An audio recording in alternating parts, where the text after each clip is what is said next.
आमीन ऊंचा, ये बरकत आपकी है चर्च। हालेलुया।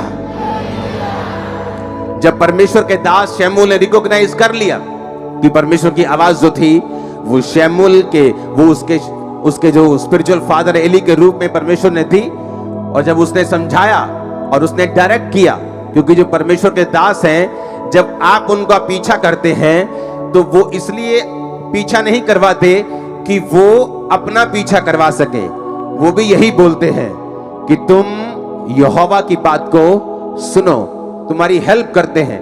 एली ने हेल्प की, उसको समझ नहीं आ रही थी क्या हो रहा है। एली ने कहा अब अगर तुझे आवाज आए तो कहना क्या आज्ञा, बोल तेरा दास सुन रहा है।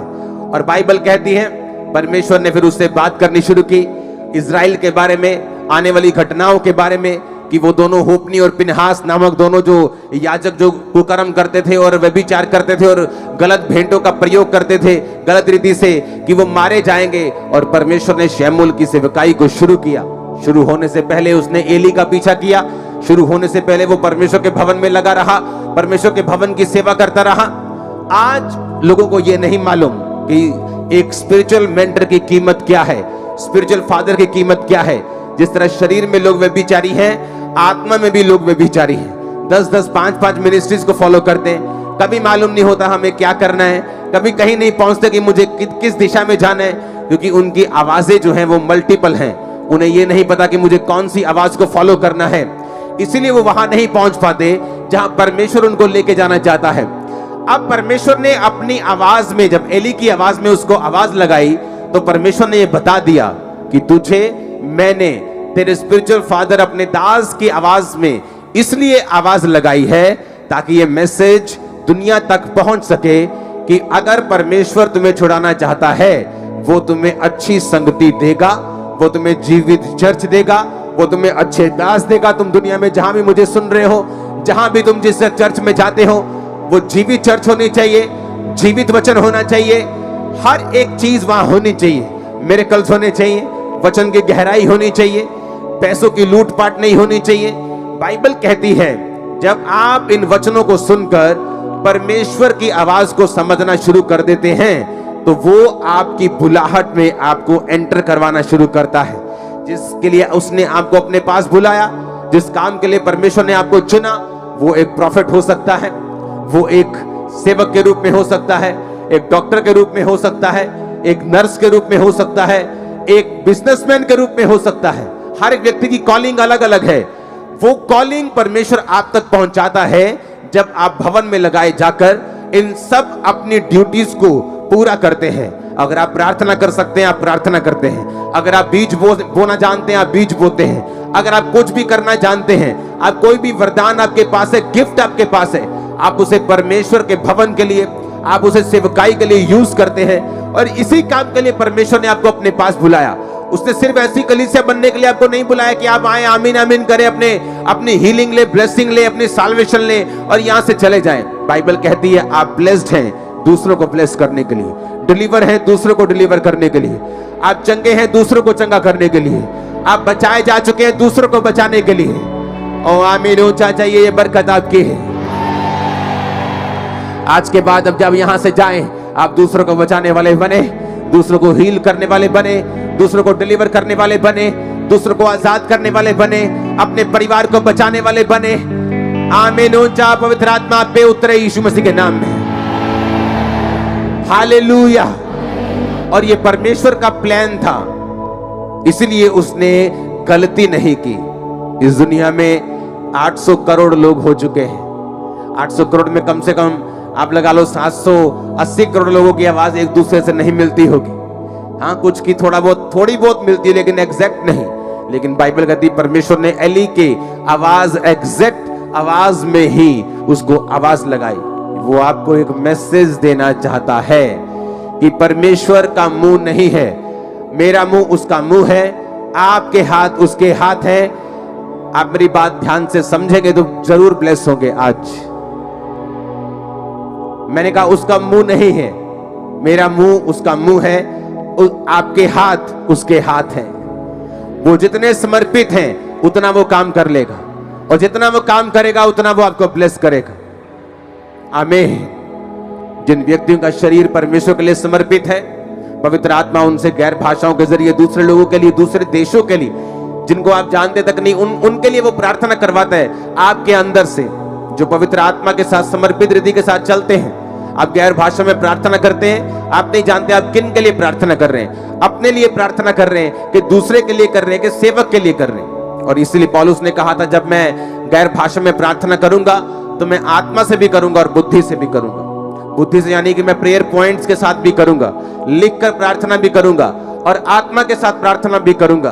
और जब आप पवित्र आत्मा को अपना शरीर देते हैं, एक व्यक्ति जो व्यभिचार में उलझा हुआ, पाप में उलझा हुआ, फोन में उलझा हुआ, फेसबुक में उलझा हुआ, इंस्टाग्राम में उलझा हुआ, वो परमेश्वर के सामने समर्पित नहीं है। वो ऐसा व्यक्ति नहीं जिसे पवित्र आत्मा यूज कर सके। वो आशीषित हो सकता है, ब्लेस्ड हो सकता है स्वर्ग भी चला जाए अगर कोई मेजर पाप उसकी लाइफ में नहीं है। लेकिन क्या वो इस्तेमाल हो रहा है खुदावंद के लिए? क्या वो यूज हो रहा है? अगर आप यूज होना शुरू होंगे, इस्तेमाल होना शुरू होंगे, वो चाहे थोड़ी स्टार्टिंग क्यों ना हो, शुरुआत थोड़ी क्यों ना हो, वो आपकी जनरेशंस को चुन लेगा, आपके पोतों तक को चुन लेगा। सारा पैटर्न चेंज हो जाएगा, सब कुछ बदल जाएगा। दो गाड़ियों के ट्रैक जब चलते हैं साथ साथ, एक लुधियाना तक जाता है और एक मुंबई तक जाता है, लेकिन अभी दोनों साथ साथ चल रहे हैं। अगर आप ट्रैक चेंज करेंगे तो ज्यादा फर्क नहीं लगता, ये भी इधर जा रहा है और ये भी इधर जा रहा है। लेकिन एक समय आता है जब वो ट्रैक अलग हो जाता है, आगे बढ़ जाता है, अलग ही हो जाता है। इसी तरह से कलीसिया में बैठे हुए लोग हैं, एक सेवा करने वाला, एक बिना सेवा वाला, दोनों सेम ट्रैक पे लग सकते हैं, दोनों बराबर लग सकते हैं, लेकिन उनका फ्यूचर बराबर नहीं है। सेवा करने वालों का फ्यूचर बराबर नहीं है। वो दूसरों से कहीं अधिक आशीषित होंगे, दूसरों से कहीं अधिक आगे होंगे। आमीन हो जाए, ये बरकत आपकी है।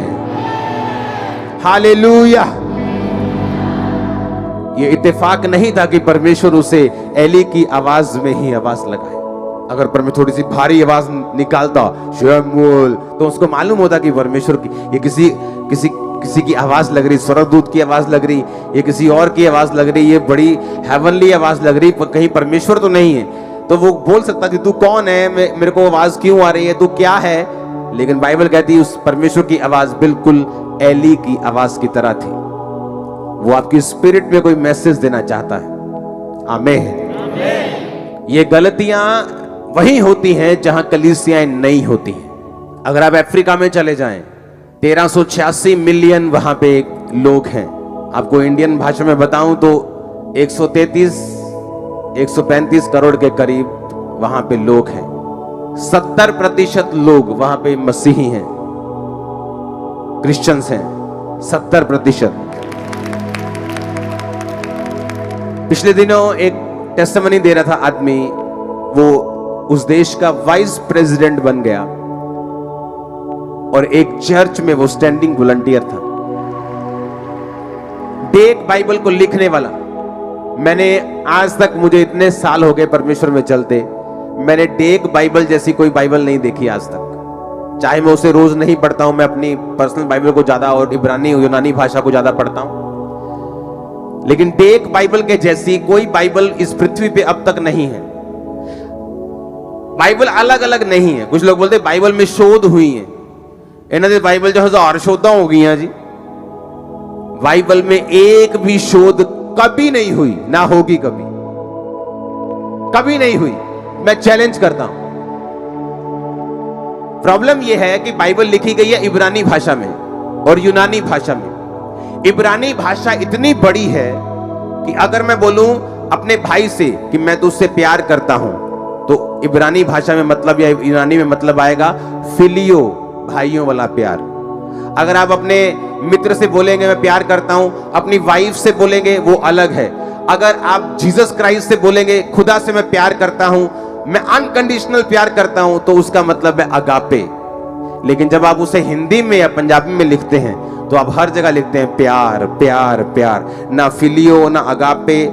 इसीलिए क्योंकि जो ट्रांसलेट करने वाले लोग हैं उनके पास कोई ऑप्शन नहीं होता, तो उनके पास भाषा जो है वो लिमिटेड है। तो प्यार का मतलब प्यार ही है, तो वो प्यार को प्यार तब लिख देते हैं, लेकिन जब आने वाले समय में उनको भाषा को कोई अच्छा शब्द मिल जाता है, हाँ, तो वो क्या करते हैं, फिर उस बाइबल में उस शब्द को वो शोध कर देते हैं। लेकिन ओरिजिनल बाइबल वही है, वो एक बार चेंज नहीं हुई, एक भी बिंदु तक उसमें बदला नहीं है। आप समझ रहे मेरी बात को। और जब दूसरी भाषाएं जो कैपेसिटी में इब्रानी की जैसी नहीं है, इब्रानी सबसे दुनिया की पुरानी भाषा है, उनकी कैपेसिटी इब्रानी जैसी नहीं है किसी भाषा की। इंग्लिश में भी शोध हुई है, हर भाषा में हुई, क्योंकि जैसे ही उनको अच्छा शब्द उससे मिलता है वो उसको काट कर अच्छे और उससे भी और बेटर शब्द को लिख देते हैं। लेकिन जो ओरिजिनल बाइबल इब्रानी यूनानी में है उसमें वो ऐसा नहीं कर सकते, क्योंकि वो लिखी जा चुकी है और वो कंप्लीट है और वो पूरी है। अब ध्यान से सुनो, जब अफ्रीका में परमेश्वर के काम हुए और वहां पे मसीहत ने जबरदस्त रीति के साथ, और जब मैं मसीहियत कहता हूं तो उसका मतलब क्रिश्चियन धर्म नहीं है।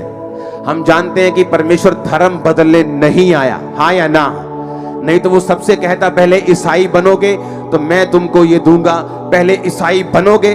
परमेश्वर ने कहा अगर तुम मुझ पर विश्वास करोगे, अगर तुम मुझको फॉलो करोगे, अगर तुम पापों को त्याग दोगे, अगर तुम मुझे अपना परमेश्वर कहोगे, दैट्स इट, आमीन।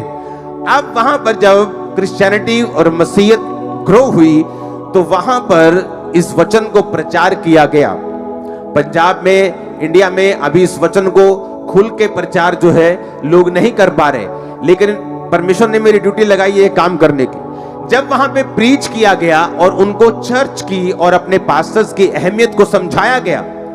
आप इमेजिन करो, डेक बाइबल ऐसी बाइबल नहीं है जितना उसने एक्सप्लेन किया है नीचे। जब वो लिखी गई, वो व्यक्ति जिस चर्च का मेंबर था, एक मेंबर ने वो बाइबल लिखी है और उस पास्टर से प्रार्थना करवाने के लिए गया कि मैंने ये बाइबल लिखी है, मुझ पे प्रार्थना कर दीजिए।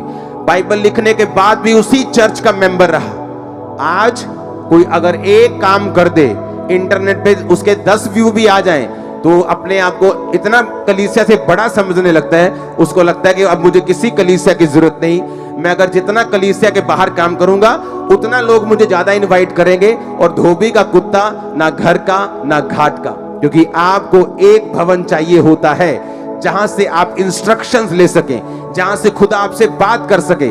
आपको मालूम हो कि इस मैन ऑफ गॉड की इंस्ट्रक्शन को मैंने लेना है और इसी को फॉलो करना है, दैट्स इट। किसी से नफरत नहीं करना, किसी की टीचिंग को निंदना नहीं है, लेकिन वो बाप एक होता है जिसकी आवाज को हम सुनते हैं। अब वो देखो, वो आदमी अभी भी उस चर्च में है। एक चर्च में जब पास्टर ने प्रीच किया कि जब तुम चर्च के साथ फेथफुल रहते हो और अपने दर्शन के साथ वफादार रहते हो तो परमेश्वर तुम्हें बढ़ाता है। इमेजिन करो, इलेक्शन हुए, उस व्यक्ति ने इलेक्शन लड़ने का फैसला किया, चर्च में स्टैंडिंग वॉलंटियर, उस देश का जो अफ्रीका का सबसे बड़ा 16 करोड़ की पॉपुलेशन वाला देश था, वहां को वो वाइस प्रेसिडेंट बना। वाइस सबसे बड़ा वहां प्रेसिडेंट होता है, वहां प्राइम मिनिस्टर नहीं होता। आप बोल सकते हो उप प्रधानमंत्री वहां का वो बन गया, पावर वाला व्यक्ति, जबरदस्त पावर। दूसरा व्यक्ति जो सबसे ज्यादा पावरफुल है उस देश का, और कौन था वो? चर्च का स्टैंडिंग वॉलंटियर। वहां के पॉलिटिशियंस एक भी ऐसे नहीं होंगे क्रिश्चियन जो किसी ना किसी पास्टर के अधीन ना हो। वो जाते और पास्टर से पूछते हैं परमेश्वर क्या चाहता है। लेकिन आज जब एक पॉलिटिशियन खड़ा होता है इंडिया में, वो क्रिश्चियन है, तो उसे लगता है मुझे पास्टर की जरूरत नहीं, मैं खुद ही बहुत समझदार हूं। और सब ऐसे नहीं है, अब ट्रेंड चेंज हो रहा है पंजाब में भी, आमीन। अब आपको अलर्ट रहना है, आपको ये बात समझनी है कि पास्टर का काम सुसमाचार देना नहीं, उसका काम आपको तैयार करना है, उसका काम प्रीच करना है, और आपका काम है सुसमाचार देना इंडिविजुअल लोगों को, जाना, घर घर जाकर बताना। बाइबल कहती है जितना विरोध होगा, जितना आप यीशु मसीह के काम को करेंगे, उतनी ही बरकत और उतनी ही ग्रेस जो है वो आपकी लाइफ के ऊपर आएगी। और तभी मालूम होता है कि आप एक सच्चे क्रिश्चियन है कि नहीं, कि आप एक डरपोक क्रिश्चियन है, या आप पीछे हटने वाले क्रिश्चियन है, या आप सिर्फ आशीषों को ढूंढने वाले क्रिश्चियन है, कि आप सचमुच परमेश्वर से प्यार करने वाले क्रिश्चियन है। बाइबल कहती है स्तिफनुस ने डरा नहीं, घबराया नहीं, और वो लोगों को प्रीच करता हुआ परमेश्वर के पास गया। वो टाइम आ चुका है पंजाब में या इंडिया में आपको प्रीच करना है कि यीशु मसीह धर्म जात को बदलने नहीं आया, और क्या है परमेश्वर का सुसमाचार वो आप लोगों को बताना है। खुदाबंद आपके साथ होगा, आपके पांव में पांव डालेगा, आपके मुंह में उसका वचन होगा और आपके हाथों में उसके हाथ होंगे। ओ आमीन। ऊंचा चाहिए चर्च मेरे को। आपके बच्चों के ऊपर भी पवित्र आत्मा उतरने वाला यीशु मसीह के सामर्थ्य नाम। आमीन। अब आपको इस दर्शन में अब सिर्फ एक हाथ से नहीं, दोनों हाथों से रहना है। एक आंख से नहीं, दोनों आंखों से रहना है। कंप्लीट रहना है और खड़े रहना है। लाइफ सेव नहीं होने वाली, लाइफ सेव नहीं होने वाली चर्च। Hallelujah, hallelujah. अगर आज आप अफ्रीका में देखेंगे तो वहां पर आपको डॉक्टर्स क्रिश्चियन मिलेंगे, वहां पर आपको बहुत से लोग जो हैं वो मसीही मिलेंगे, पॉलिटिशियंस मसीही मिलेंगे। क्योंकि जब पॉलिटिक्स का जिक्र होता है तो लोगों के दिमाग में यही होता है कि घपलेबाजी, गालियां, धरने, दंगे। लेकिन जो पॉलिटिक्स है वो एक्चुअल में ऐसी नहीं है। अगर आपको पॉलिटिक्स देखनी है विदेशों में जाके देखो। ऐसे देश जो सिर्फ लोगों की बात करते हैं, लोगों के मुद्दों को उठाते हैं। अगर आज आप मसीही हैं और आपका कोई भी मुद्दा नहीं उठाया जा रहा, इसका मतलब आपके लोग वहां नहीं हैं जहां वो मुद्दे को उठा सके। हालेलुया। आपको ये बात ध्यान में रखनी है, आपको ये समझना है और आपको दिमाग में रखना है कि आने वाले समय में फिर आपने क्या करना है। जब आपकी आवाज को कोई ना समझे और आपकी आवाज को कोई उठने ना दे तो आपको फैसला लेना है। आमीन। आने वाले समय में आप एक आवाज बन के खड़े होने वाले हो। खुदा को आप पर प्राउड होगा, मैं आपको बता रहा हूं। आमीन। अपने हाथों को उठाओ। Thank you Jesus.